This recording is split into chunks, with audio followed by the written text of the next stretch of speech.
ازيكم عاملين ايه؟ يا رب تكونوا بصحه وخير دايما. معاكم جو من قناه كرش بو. حبيب قلبي عم كيرو. حبيبي يا جو. حبيبي يا كيرو، وحشنا كالعاده. بنعتذر جدا انا والاستاذ كيرو علشان الفيديوهات اللي فاتت ما قلناش فيها اي حاجه تضامنا مع اخواتنا الفلسطينيين واهلنا اللي في غزه.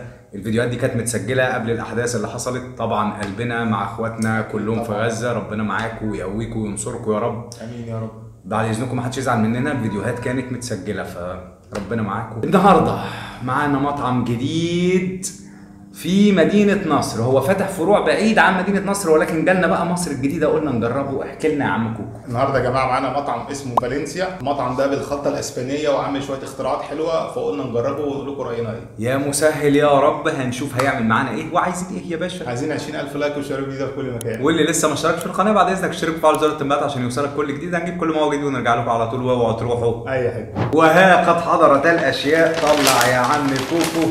ادي واحد. هي الاحجام دي انا حاسسها صغننه ولا انا عندي دول الصغننين؟ احنا جايبين بابلات كتير يا جماعه. جو في تريبل يا باشا، في حاجات تريبل. طب ما شاء الله احنا لمينا المنيو كله يعني، ما شاء الله علينا. 3 كاتشب وبلغزات وشرف وحاجات.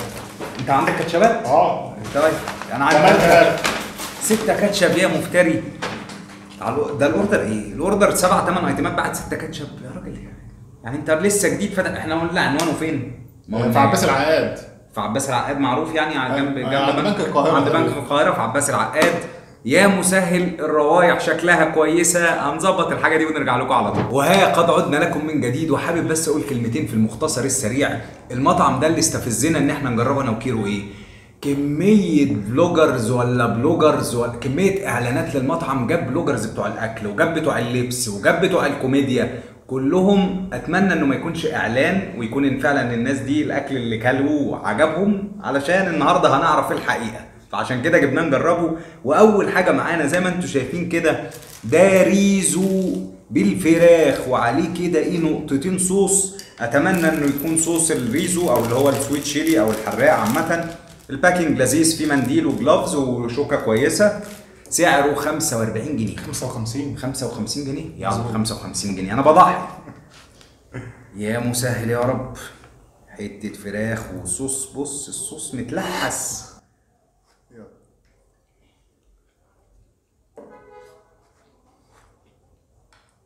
الرز ناشف شويتين 3 على ان هو يبقى ريزو. يعني هو رز مستوي عادي جدا. الريزو بيبقى ايه؟ في سنه التعجينه دي. هنا لا. الفراخ احنا ابتدينا بدايه غلط ولا ايه؟ ربنا يستر.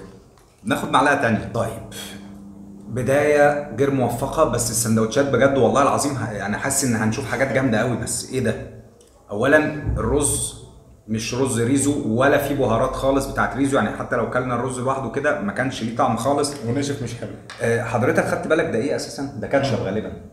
لا صوص باربيكيو. هي باربيكيو يا كاتشب ما اعرفش، بس انا ما حسيتش اساسا لا باربيكيو ولا كاتشب. يعني هو حاجه هاديه قوي. انا حاسسها ممكن تبقى كاتشب. الفراخ تتبيلتها على هادي جدا. الموضوع ما بسطنيش. ما عجبنيش الريزو برضه. طيب 1 2 3. يلا 1 2 3. 0. 2 من 10. ما اعرفش ليه والله. انا ما عارف انا اديته 2 من 10 ليه. عشان متفائل باللي جاي. هنجيب اللي جاي ونرجع له. نخش بقى على التقيل وربنا يستر. ايوه زي ما انتم شايفين كده، ده سندوتش اسمه سوري تشيكن. وده عباره عن برجر الدجاج المحشو بالجبنه بالتتبيله الاسبانيه الخاصه والبيف بيكن مع قطع الكريمي تشيز المقليه وصوص فالنسيا سبايسي. طبعا هو مش مكتوب فيه اي صوصات ولا حاجه. ده سندوتش دبل سعره 145 جنيه. والله مش مكتوب فيه بيف بيكن برضه. وفيه بيف بيكن. لا والله ما شاء الله بقى بيزودوا من عندهم. طب الناس دي خيره. يلا بينا ندوق. يلا بينا.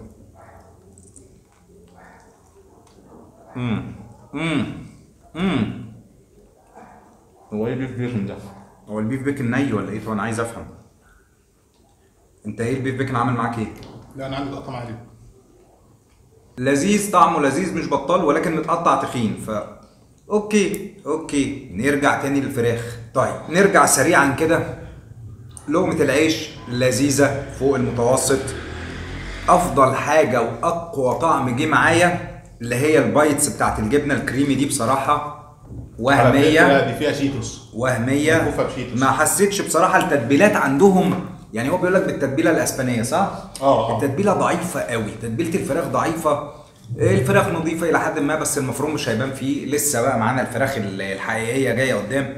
البيف بيكن للاسف الحته اكلتها بس متقطعه تخين وفيها دهن كتير فما عجبتنيش. انا بالنسبه لي في المتوسط. كوكو. طيب انا بالنسبه لي عجبني جدا الساندوتش، مليان الصوص البايتس بتاعت التشيز الكريمي بايتس دي جميله جدا وفيها شيتوس، عجبتني جدا. البيكن مش بطال، مش افضل حاجه بس مش بطال. لقمه العيش حلوه، اوفرول جميل.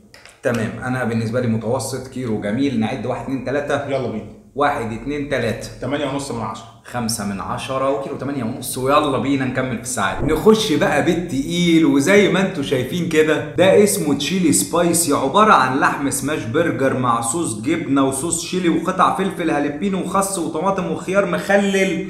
ده جبناه التريبل الثلاث قطع ب 125 جنيه. اوكي. يا رب يا رب يطلع حلو والله يعني. ولقمه العيش هنا البريوش مختلف عن اللي فاتت. انا حابب بس اقول الباكينج حلو وكل حاجه، بس الورق اللي عامل زي الزبده ده اللي لافين بيه شال الطبقه بتاعت العيش البريوش. مظبوط. يلا بينا نتذوق. يلا بينا.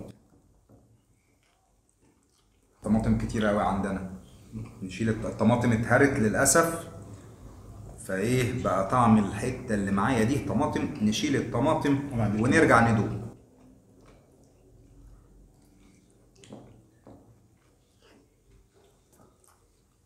كده ظهر، كده ظهر. طيب بعد ما لغوصنا في هذا الساندوتش، لقمه العيش حلوه جدا، عجبتني. البريوش حلوه وطازه، اي نعم هي كانت مفتله من فوق معرفش ليه، بس بصراحه طعمها حلو وطازه. ده اسمه سبايسي تشيلي. مظبوط. ما حسيتش خالص بموضوع السبايسي تشيلي، ما حسيتش بطعم اللحم رغم ان انا طالبه تريبل. صوص الجبنه حاسه ضعيف، مش سميك. انا مش سعيد. كوكو. انا الفراخ عجبني الصراحه اكتر من ده فعلا. ممكن مثلا الصوص او التتبيله الدنيا ضعيفه، مش مستصاب بالظبط. طيب انا ده بالنسبه لي يعني مش لطيف برضه. هنعد 1 2 3. اوكي. 1 2 3. 5 من 10. 4 من 10. ما عجبنيش قوي. يلا بينا نجيب اللي بعد كده. نخش بقى اللي بعد كده يا جماعه. وزي ما انتم شايفين ده ساندوتش اسمه سيزا فاير، وده عباره عن دجاج كريسبي مع الهالبينو وصوص الجبنه وصوص التشيلي. ده سنجل سعره 100 جنيه. يا مسهل. وده في العيش العادي، مش العيش اللي هو دي سيمولينا، مش البريوش. اتمنى انه يكون حلو. ده بقى اول سندوتش قطع فراخ حقيقيه، فراخ بانيه. يلا بينا ندوق. يلا. هي الفراخ نضيفه قشطه والزيت نضيف قشطه، بس طعم التتبيله وطعم الفراخ معرفش ليه ضعيف. سيبونا ندوس فيه شويه. زي ما قلت لكم وكيرو غالبا متفق معايا في الموضوع، الفراخ نضيفه، الزيت نضيف، الجبنه للاسف ميه، العيش حلو ولذيذ. الهالبينو هو هنا المنتصر القائد، غير كده مفيش حاجه عجبتني غير الهالبينو والجبنه ميه للاسف، وتتبيله الفراخ ضعيفه. كوكو. نفس الكلام زي جو، بس هزود ان في سنه سبايسي في الموضوع. ايوه من الهالبينو، ما انا بقول الهالبينو هو اللي قائد هنا. هو الحاجه الوحيده اللي عجبتني، مفيش اي اختلاف. طيب نعد ب 100. 1 2 3. يلا. انت بتخم؟ لا والله انا حتى باصص قدامي. طيب 1 2 3.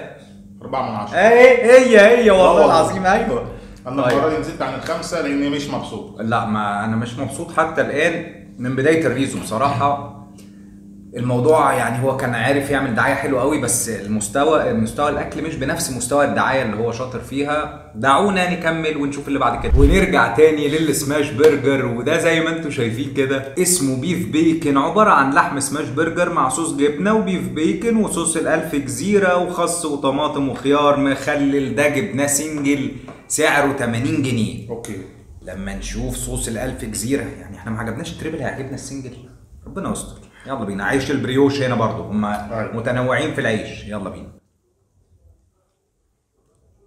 الساوزند ايلاند عمل اضافه كده ايه، حته حاجه حلوه كده، يعني في مزازه جت من الساوزند ايلاند. طيب ده زي اللي قبله الصراحه، احنا ده جايبينه سنجل، فطعم اللحمه هنا بقى مش باين يعني. هو ما كانش باين في التريبل اساسا للاسف يعني. البيف بيكن مش بطال، الصوص ساوزرلاند ايلاند هو اللي راكب الموضوع مع العيش البريوش. متفق تماما مع كيرو، بالاضافه ان قطعه البيف بيكن شدت معايا برضو، متقطعه تخين ونوعيتها كده اللي هي بتشد، فما عجبتنيش قوي. لقمه العيش هي اللي حلوه، والساوزند ايلاند فقط لا غير. نعد 1 2 3. يلا بينا. 1 2 3. 3 من 10. 3. انت نقصت ازاي؟ لا انا اوريدي يعني ايه نقصت؟ انا نقصت يعني اللي فات. 3 هم والله. طيب متفقين انا وكيرو الحمد لله، ويلا بينا نبحث عن السعاده. ونخش بقى على اخر حاجه معانا يا جماعه، وزي ما انتم شايفين كده ده اسمه بيك تشيكن، وده عباره عن دجاج كريسبي مع شرايح التركي المدخن وصوص التيستي وصوص الجبنه والخس والخيار المخلل. ده احنا جايبينه دبل، سعره 135 جنيه. والله بص هو منظره الفراخ والكريسبي من بره بس لونها ذهبي، ما اهو ما شاء الله. يا رب صوص التيستي دي اول حاجه تيجي بصوص تيستي، يا رب يبقى حلو. يلا بينا. قلت سعره 135 ده دبل. يلا بينا. هي الفراخ قشطه وبتدوب، بس فين التتبيله الاسباني دي ولا الايطالي ولا الهندي حتى؟